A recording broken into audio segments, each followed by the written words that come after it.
क्या समस्या है जो आज उठाना पड़ा? आज लगातार जो 2.5-3 साल से आप तमाम मीडिया के साथियों को पता है कि नंदाना में किलाबंदी का काम आधा अधूरा और प्रशासन मतलब गुमराह करने का काम हम कह सकते हैं कि कर रहा है। प्रशासन ये कह रहा है कि हमने कंप्लीट कर दी, जबकि आप स्वयं इस धरती के ऊपर हाजिर प्रेजेंट हैं।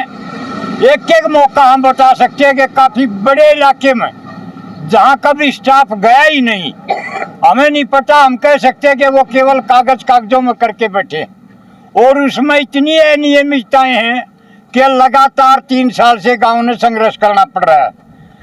पटवारी से लेकर मुख्यमंत्री तक सबके संज्ञान में ये मामला है। उसको दुरुस्त करने की बजाय अधर्मिता पे और अपनी जोर जबरदस्ती के ऊपर प्रशासन कायम है। आज ये तमाम गांव की 36 बिरादरी के लोग और महिलाएं इसलिए आए हैं कि हम इस अन्याय का विरोध करेंगे। कोई उच्च अधिकारी भी आए हैं मिलने? केवल और केवल महम के नायब तहसीलदार अभी आपके सामने आगे गए हैं, वो नए हैं। ये सही है कि सच्चाई है, उन्होंने ना इस मैटर का पता, जो इसमें हेराफेरी बदमाशी कर रहे हैं वो अब भी कहीं न कहीं दूर बैठे।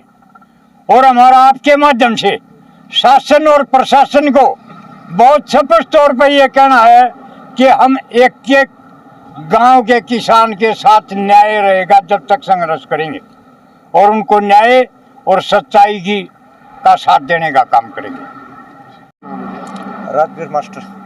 क्या समस्या आगे जो आज उठाना? सर, गांव की समस्या है मुख्य रूप से क्या किया गांव के साथ में, जब किलाबंदी स्टार्ट की तो गांव की कीमत लगा दी एक कीमत लगा दी, तो फिर वह जमीन ट्रांसफ़र करने का हक नहीं होता। सबको उसी जगह उसका हक देना चाहिए था। तो इसमें क्या किया, जो मिली भक्ति करके न लोगों ने, जो चापलूस लोग थे, उन्होंने अपनी जल भराव या 2M जगह से उठा गए और अव्वल दर्जा पर लगवा ली, उन्होंने नहर के पास लगवा ली। ये इसमें सबसे बड़ा इशू है। उच्च अधिकारी के पास समस्या लेके नहीं गए? आप उच्च अधिकारी के पास करे हो, हम यहाँ से ने क्या था तहसीलदार से लेकर और FCR तक और मुख्यमंत्री तक हमने इस बात को संज्ञान में लिया। और मुख्यमंत्री ने 2 अगस्त 2022 को रात 10:42 पर ने इसको कैंसिलेशन ऑर्डर जारी करवाया FCR को, और उसको बोलिया कि भाई इनको कैंसिलेशन लेटर इशू कर दो। लेकिन उसने FCR ने नहीं किया तो 30 सितंबर को FCR PK दास की ट्रांसफ़र हो जाती है और वीरेंद्र सिंह मलिक नया FCR बनता है। तो जब नया FCR वहाँ पर आता है तो वो इस गांव की फाइल ही वहाँ से गुम हो जाती है। तो बताओ इससे बड़ा इशू क्या हो सकता है? पटवारी वगैरह क्या करेगा? पटवारियों तो ये काम करे रखा है।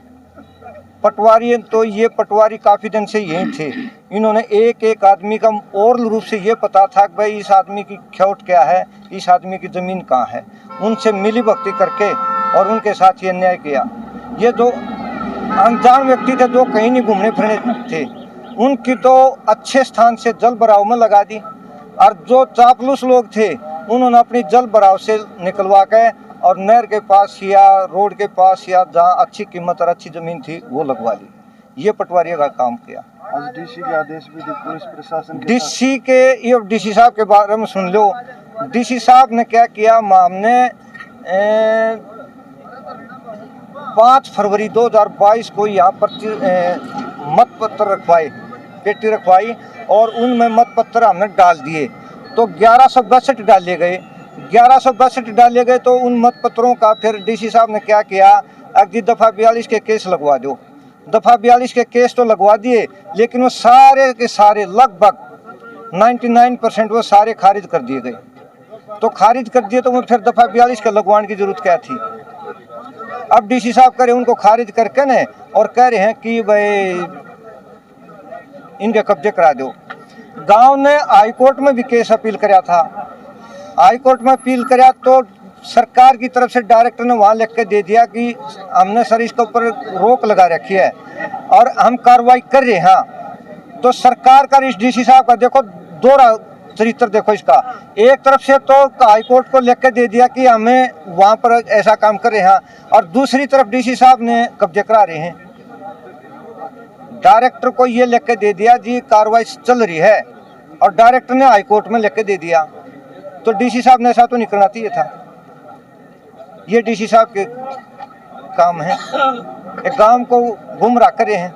अब मांग क्या है?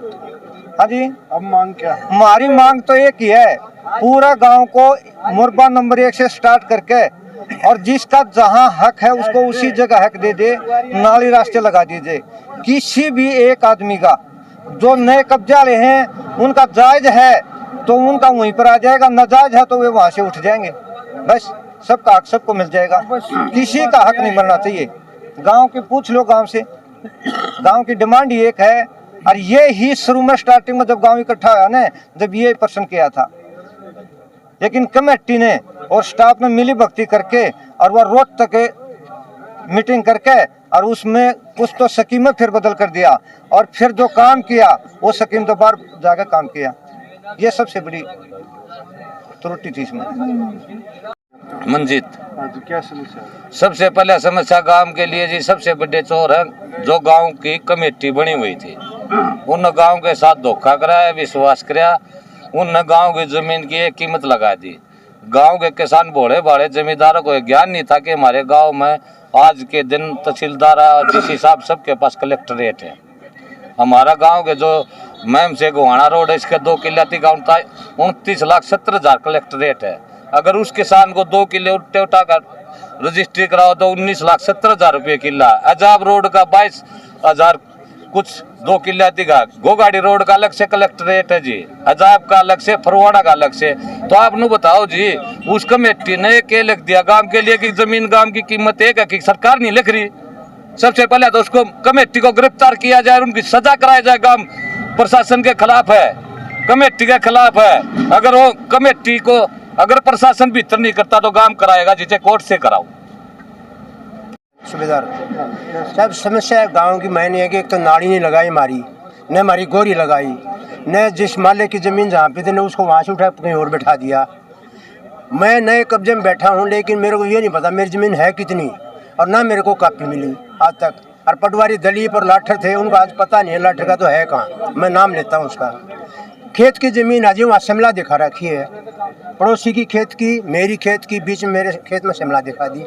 ये भाई की मनमा ने शिमला दिखा दी, उसकी दिखा दी। खेत की ज़मीन है, ये गलत नहीं है क्या? और इतनी बार दरखास्त लगा रखी है जी, कोई सुनवाई नहीं हो रही। आज इसलिए गांव इकट्ठा हुआ है, देखो कोई समाधान हो जाए तो, नहीं तो जी लठ बाजने वाला काम है। तो बहुत बुरी हालत है।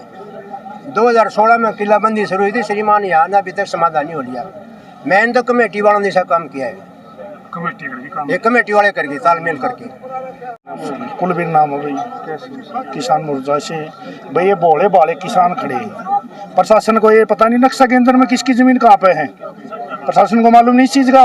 बड़े बहन के अंदर करीब प्रशासन को उस चीज का मालूम नहीं, रिकॉर्ड जमा हो रहा कि वहाँ भी नाली लगा दी, नाना के अंदर में नाली नहीं लगाई पानी की। इसका मतलब नाना के अंदर में विवाद करवाना चाहते हैं क्या? ये सत्ता, ये भ्रष्टाचारी सरकार है, किसानों पर अत्याचार करना चाहती है। लेकिन किसान एक खड़ा है, कंधे से कंधा मिला है। ये केवल एक निंदाना गांव का किसान नहीं खड़ा है, संपर्क में पूरा हरियाणा के किसान हमारे संपर्क में है। अगर तानाशाही सरकार दिखाएगी यहाँ पर इन किसानों के साथ में, तो कोई बड़ा निर्णय बाउंड्री पर ले सकते हम। आगे हमारा मोर्चा है संपर्क में मेरे किसान, तो बाउंड्री को अगर ऊपर ये किसान आ गया तो इसका जिम्मेवार रोहतक का डीसी प्रशासन होगा।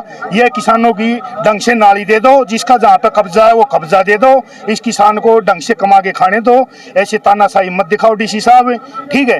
तुम्हारा तो वैसे ही तुम गोलियां चलाते हो, किसानों को ऊपर लाठियां मारते हो। लेकिन इन नाना गाँव का किसान बहुत समझदार है, आज 36 बिरादरी भाईचारा यहाँ खड़ा है, और प्रशासन आप सुनने पता ही होगा पत्रकार साहब कैसे तानाशाही दिखा रहे हैं। लेकिन ये तानाशाही दिखाने नहीं देगा, किसान का जहाँ से वहाँ दे दो, नाली दे दो। और बड़े बहन जैसे हो रही है किलाबंदी, ऐसे गांव को किलाबंदी करके दे दो। क्या प्रशासन छोड़ है क्या? प्रशासन को मालूम नहीं? वहाँ प्रशासन ने तो करी थी किलाबंदी, अगर ऊपर से आ गया कोई प्रशासन, हरियाणा का ही तो प्रशासन है। अरे मनोहर लाल खट्टर की आंख में श्री सीएम की 10 बार गांव मिल लिया, चोरों को तो ये बिस्कुट खिलाते हैं। ठीक है। और गांव जाता है तो इनको बताते हैं सत्ताधारी, कभी किसी पार्टी का कभी किसी पार्टी का। ये कोई पार्टी के नहीं है, ये किसान है और किसान अपना हक मांगने के लिए आज रोड के ऊपर बैठा है, ठीक है। और डीसी साहब देख के चले गए और ना ये एसडीएम साहब और डीसी को रिपोर्ट दे देंगे, तहसीलदार साहब।